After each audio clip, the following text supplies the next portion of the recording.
Hello students, this is for those who missed the class for November 12th. I was showing different things about remote desktops.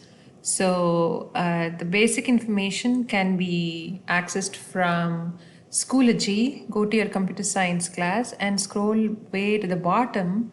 You will have a super important login into RRH's engineering labs from home. You want to go there and click on this to download your document. Okay, so when you download and open it up, this is what you will see.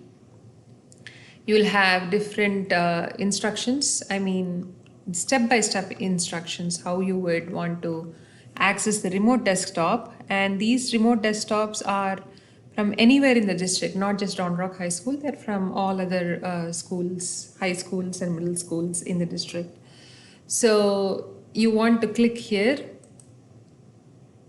and this will take you to the remote login, or alternately you can actually copy paste the link and go to your favorite browser. Here, paste it and say enter, and you want to click on this, which is on the right side, not the horizontal client, but you would want to go for the HTML access link. So click there, and meanwhile in between, you probably somewhere in between you'll be asked to log in with your school credentials.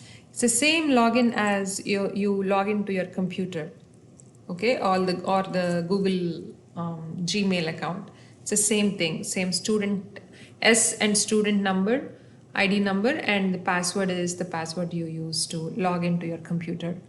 And then you want to click computer science. Okay, it is throwing me some problem, so we can try it again. So we'll try one more time. There you go. So the desktop is starting up. This is the remote desktop. We are trying to connect to one of the computers in one of the schools in Round Rock ISD. So it'll take a few minutes for opening up. Again, the login password and ID are the same as your school computer login and password. It's the same thing. And remember that when you're accessing the remote computer, you should not be shutting down that computer. Okay, so it's asking me more, but it's all right. Okay, just a second. Let me pause and then I will come back.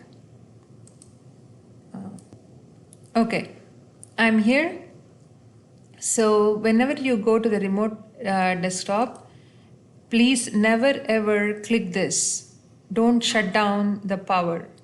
You may not do that. All right, that's a very important thing that you must remember, because if you shut this remote desktop, it is very hard for this computer to be used by any other student because it is shut down. Right? There should be someone again going physically to turn that on, and which is very hard to track, and probably it is easy to track, but going there and making some effort to switch it on again takes some time, and it's not fun. Okay, so please never ever shut down the remote computer. If you really have finished your work, you want to sign out of it, you would want to go here.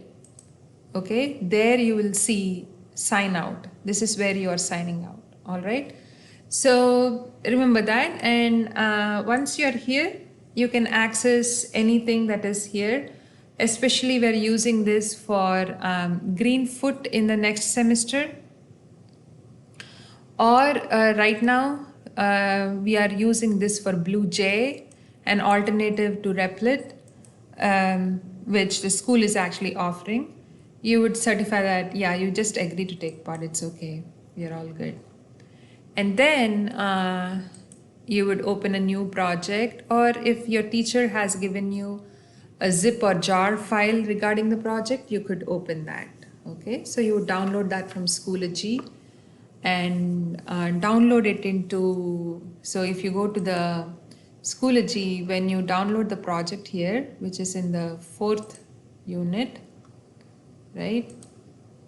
So here is the project. If you download the project, okay, download it into to the H drive.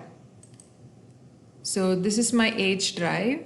So you will have your own student's H drive also. You make folders for yourself, and you would do the project here. I mean, wherever you want to save it. So it's better to use the H drive because that can be accessed anywhere, even from the remote. So I strongly recommend you to do that. And then you can open the jar file from the H drive. So you would go here, go to the H drive, and there you can see the zip file. Okay, so that's what you need to do. You can open up and then you can actually start working. Okay, so like